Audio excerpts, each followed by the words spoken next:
Welcome to Shooty Supercoach. We are back for another year. This might be the fifth or sixth, I can't even remember, but not too many things have changed. The bed is still not made for videos. But look, draft is either just gone or just coming up, depending when I post this. And I just thought I'd get back into it. I know last year I didn't start till like December 30, which was a bit of a mix of, the season ended later, and look, if I'm honest, it was just a shit time. We were going through a fair bit, and Shorty's motivation levels were lacking in not just Supercoach videos, but it was a pretty difficult time. We've been through a fair bit, so I hope, like me, you guys are looking forward to what should be an awesome summer and a big year ahead. We're finally going to get back to the footy. I can't wait for that. So I just wanted to get stuck in these videos a bit earlier. I'll look to smash out some club-by-club previews. Have a look at the draft as well. If you're a bit of a draft nut, I'll certainly be having a look at some of the guys that could be in our Supercoach teams in the coming days. In next year, I'll have a look at them in the coming days. But today, just wanted to have a bit of a look at, we had the trade period, bit of player movement. It was a bit boring, dragged on for a while. But we got some interesting movements by the end of it, and I just wanted to have a look at a few guys that probably could benefit the most and are Supercoach relevant. So if you've got any video ideas as well, feel free to let me know in the comments below. It's just good to be back, and hopefully you guys sort of have the appetite for Supercoach as well, because I never put a date on when I sort of return. It's just when I'm sort of like get a bit of an appetite for the old Supercoach, and it came up a little bit quicker this time around. So I've got 4 names that I'm going to have a look at, and I'll rank them 1 to 4 from relevance, but they could all potentially be relevant. But in at number 4, I've got Cheera. Now, such an exciting move. Really looked like he was going to be a superstar at the Dockers. He may well now be a superstar at the Blues. Now, I think he could be anything, and it's such an exciting move. But I will say he does come in at number 4 on the list, mainly just because it's exciting. Probably less from a Supercoach front. He could average 3 figures, which would be a fair bit up from his 90.1 last year. And he's ready to be breaking out. He's 22 years old, new club, will get opportunities. There is a fair bit going on in that Carlton midfield. Of course, you got Cripps, you got Walsh to start it. I don't think Williams will be in there. They brought Hewitt to the club, and there are a few younger types floating around. But look, I think he's going to slot in there pretty nicely. It just is awkward. It is awkward, that 90.1. He'll be a pure midfielder. That's about as awkward as sort of chatting to a girl at the club, adding him on Instagram, and then realising you've already slid into their DMs. Did that happen last summer? Yes, it did. But I think Cheera could end up being one of the superstars of the game. Whether it's next year, we'll wait and see. But what I do know, picking a guy in that price in the guts, gee, you'll have some nervous moments. I know that much. In at number 3, Peter Adams. Now, could he become the main guy at the Swans? Now, I feel like he was dying to be the sole guy as the ruckman for most of his career. Couldn't quite find it at Port. Gets his way to Sydney. Not sure he's going to find it there either. You got Hickey, Sammy Naismith, where's he at? Cal Sinclair. A few injury-prone dudes there, but I think Laddams could be an absolute jet. I think he's got 90-plus in him at some stage in his career. I reckon he's the best kick for a ruckman in the game. There's a bit of a big call. I don't reckon we've seen enough of it just yet, but I reckon he's the best ball user in the game for a big fella. And if he can get that opportunity, he could do anything. 76.3 last year, 24 years of age or thereabouts. You're sort of talking that prime ruck breakout, but I'm a little scared of ruck breakouts. I'm still having a bit of PTSD from Sam Draper last year. We are coming off the worst Supercoach year I've ever had, so take this with a grain of salt. But he could be anything. I don't know if he'll get that sole ruck opportunity. But hey, if he does, if there's a few injuries, look out. These 2 guys are the main ones that I want to talk about. In at number 2, Sam Petrowicz-Seton. Now, finds his way to the Eagles. Of course, we spoke about Cheera finding his way to the Blues. Sam leaves the Blues, and look, he's going for opportunity. There's no doubt about that. And he was a former, pick 5 back in the day, midfielder.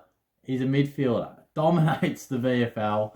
He's in that category of a guy that just is far too good for the twos, hasn't quite found the spot at AFL level, and he's been tried down back. He was a half forward at times early on. He's been playing in the middle, but not quite a heavy rotation through there.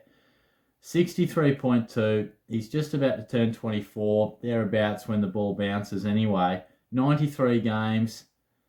Let me take you back to round 5, 2019, against the Dogs. Do you remember that game? Him and Cripps just racked him up, and he had 35, 136 Supercoach. Best game of his career, certainly Supercoach-wise. Now, I do feel like it's not the first time Shorty's come on and said this guy's a gun midfielder, give him a chance and he'll do something.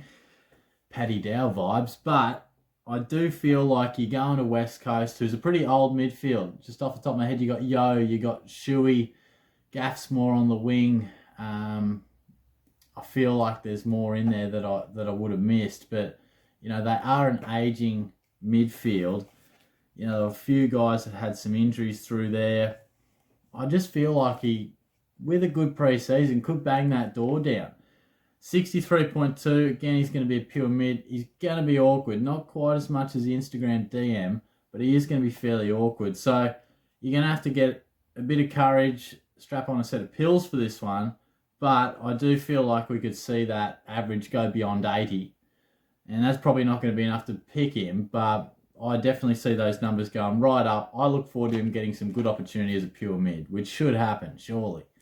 But in at number 1, and of all these guys that I've mentioned, this is the guy that I can actually see myself selecting, and it's Paddy Lipinski. Goes to the Pies.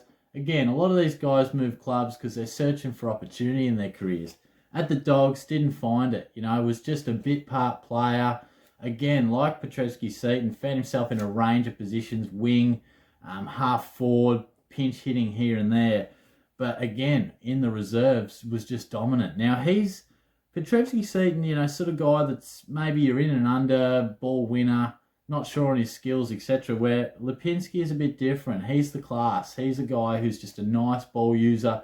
One of the guys that the commentators just like, he's a smooth mover. You know, they talk about those silky guys all the time. He's one of them. Now, 23 years old, 54 games, reflects the lack of opportunity that he got. 66.1 last year, but the years prior, he averaged in the 80s or early 80s. So we know he can score, and I just think he's definitely going to get great opportunity. He's gone from a great club where he was just on the outside to a weak developing club, and that's what I like. He'll become a bit of a leader. He'll be a guy that takes that responsibility, and I think he'll really go to it quite nicely. Now, where does he play? That's probably the kicker, because he's going to be nicely priced, and different to a couple of guys I mentioned, he's not going to be a midfielder, I wouldn't have thought. I'm not privy to all the positions just yet, but I would imagine he'd be listed as a forward. I'm just guessing. I don't think he'll be a pure mid, I wouldn't have thought, but sometimes picking which way champion data go can be tricky. So I've got Lipinski there because I think he's potentially going to slot in on the wing or half back. Now, obviously, we'd prefer him at half back. The Pies have a few guys on the wing, like some younger types. I know Poulter was there, Bianco at times. There would be guys that I wouldn't have mentioned that definitely played through there. The likes of Sidebottom sort of moved out there, and even Pendlebury went outside the centre bounce at times. But I know listening to an interview, they said that we aren't quite set on exactly what position he'll play, but we think he's quite versatile. And I did hear halfback flank thrown around. Again, the Pies actually have a few rebounding types off there, but you know, Quaynor comes to mind. Jeremy Howe, you know, racks up a few touches around there as well.